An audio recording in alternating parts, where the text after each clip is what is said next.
Renda fixa ou renda variável? Essa é uma das primeiras dúvidas que aparecem em quem começa a investir. E a resposta sincera é: depende do seu objetivo e do seu momento de vida. Mas antes de você decidir, você precisa entender o que cada uma significa de verdade. E é exatamente isso que eu quero mostrar hoje. Então, se você está chegando no canal, se inscreve. Se você já é inscrito, curte, comenta, compartilha. Vou ficar muito grato e vai me dar fôlego para continuar criando os vídeos aqui para vocês que estão começando agora, beleza? Então, primeiro, vamos falar sobre a renda fixa. A renda fixa é quando você empresta dinheiro para alguém. Resumo do resumo. Agora vamos esmiuçar um pouquinho isso aí. E aí no mercado a gente empresta dinheiro ou para o banco, ou para o governo, ou para uma empresa. E eles te devolvem esse dinheiro com juros. Aí alguns exemplos, né? O Tesouro Direto, na verdade, a gente chama de Tesouro Direto. Tesouro Direto é a plataforma do governo, mas o Tesouro Selic, então, você empresta para o governo. CDB você está emprestando para um banco. LCI e LCA, você geralmente investe através de um banco, mas você está financiando o mercado imobiliário ou do agronegócio, né? LCI, então, é letra de câmbio imobiliário e LCA é letra de câmbio do agronegócio ou agropecuária. Não me lembro certo agora, mas é alguma coisa relacionada ao agronegócio. Mas o que você precisa entender é que a palavra fixa não significa que o valor não oscila nesse período que você está investindo. Significa que as regras dos rendimentos são definidas no começo. Então, vamos supor que você investiu no CDB do Bradesco hoje. E aí, o vencimento desse investimento está para 2030. Aí, nesse investimento, existem algumas opções. Dentre eles são o prefixado, onde você vai receber um valor de retorno, né, de rendimento todo ano já fixado. Por exemplo, 10% ao ano. Temos o pós-fixado, que é atrelado ao CDI ou a Selic. Então, para quem não sabe, Selic é a taxa de juros que é definida pelo Bacen a cada 45 dias, e o CDI é a taxa de negociação entre os bancos. Geralmente ela fica ali cerca de 10 décimos de percentual abaixo da Selic. Então, se a Selic está 14% ao ano, geralmente o CDI fica ali mais ou menos 13,9% ao ano, beleza? E temos o formato híbrido, onde temos uma taxa fixa atrelada a um pós-fixado. Voltando ao exemplo, então, você empresta dinheiro para o Bradesco num CDB deles, a partir de hoje, com vencimento em 2030. Na modalidade pré-fixado, você, por exemplo, contrataria 10% ao ano. Daí, lá em 2030, você ia resgatar o seu investimento acrescido de juros de 10% ao ano. Já no pós-fixado, você poderia ter a opção, por exemplo, de IPCA, que é o índice da inflação aqui no Brasil, mais 5% ao ano. Então, isso garantiria que teu investimento em renda fixa retornasse ao ano 5% acima da inflação. Já no pré-fixado, se a inflação subir 20% e o teu contrato é de 10%,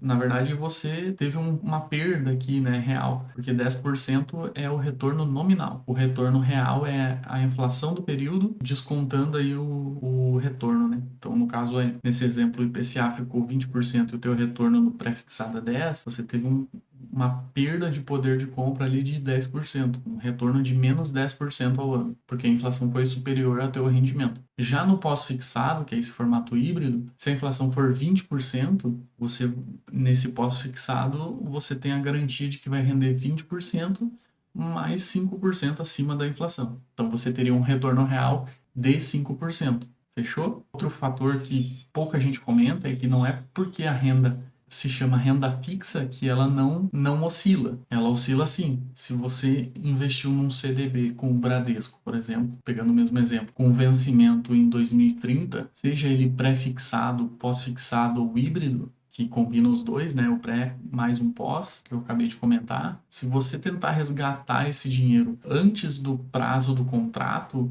você corre o risco de pegar a marcação a mercado e ter um retorno muito inferior ao previsto no contrato, inclusive perdendo parte do capital investido. Então, quando você investe num CDB com algum objetivo, por exemplo, comprar um carro, o ideal é que você invista no CDB e segure o dinheiro lá até o final do contrato, senão corre o risco de perda de capital investido. Agora, quanto à renda variável? A renda variável, apesar do nome ser sugestivo, é quando você vira sócio de negócios ou participa de algo em que o rendimento não é garantido, como na renda fixa. Por exemplo, nas ações, você literalmente vira sócio das empresas. Nos fundos imobiliários, você vira um cotista dos fundos imobiliários.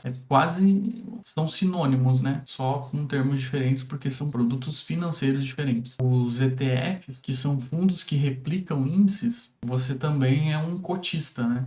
E aí podemos incluir como renda variável também criptomoedas. Aqui no canal eu pretendo abordar elas, mas vou falar mais sobre Bitcoin mesmo, porque é a única coisa que presta, o resto é tudo lixo. E qual que é a principal diferença entre renda fixa e renda variável? A principal diferença é o retorno. O retorno potencial é consideravelmente maior, mas o risco também. Então, isso é algo que tem que ter em mente quando for começar a investir, principalmente em renda variável, que o retorno é proporcional ao risco. Não tem como ganhar 2% ao mês sem correr um risco gigantesco, porque 2% ao mês hoje a Selic aqui no Brasil está cerca de 13, 14%, isso dá mais ou menos 1% ao mês. Então, se você busca 2% ao mês, é 100% acima disso. Então, tem que correr muito risco. Isso serve já como um indicador para não cair em pirâmide financeira. Então, vou de novo enfatizar, não existe um retorno que não seja proporcional ao risco que você correu. E na renda variável, você pode ter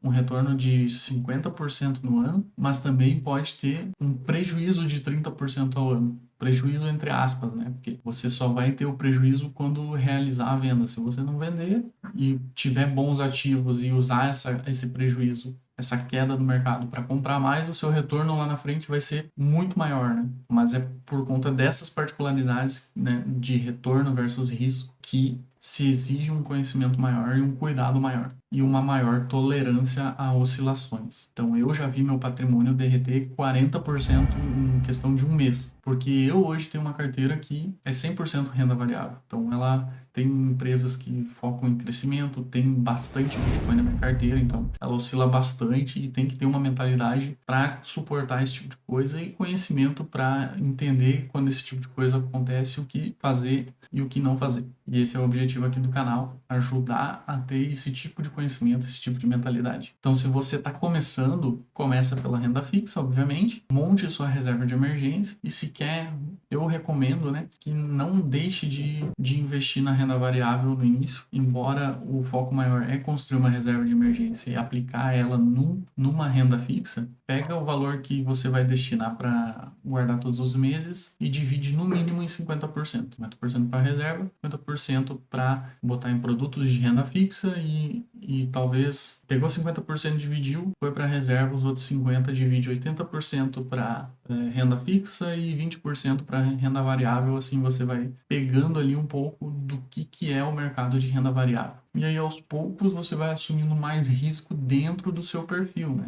Então, se você é alguém jovem, tem menos de 30 anos e não tem dependente nenhum, não tem filho, mais risco você pode assumir para o longo prazo. Quanto mais próximo de usufruto, né, mais próximo de usar esses investimentos para viver, mais conservador tem que ser. Nos próximos vídeos eu vou entrar em mais detalhes de cada tipo de investimento, mas agora você já sabe. Mas agora você já sabe pelo menos um pouco da diferença entre renda variável e renda fixa. Espero que esse vídeo tenha te ajudado. Espero que os vídeos anteriores também tenham ajudado. Se você não assistiu nenhum deles, dá uma conferida lá, deixa o like, comenta, compartilha. De novo, não esquece de se inscrever aqui no canal, vai ajudar bastante. Tamo junto, até o próximo vídeo. Valeu!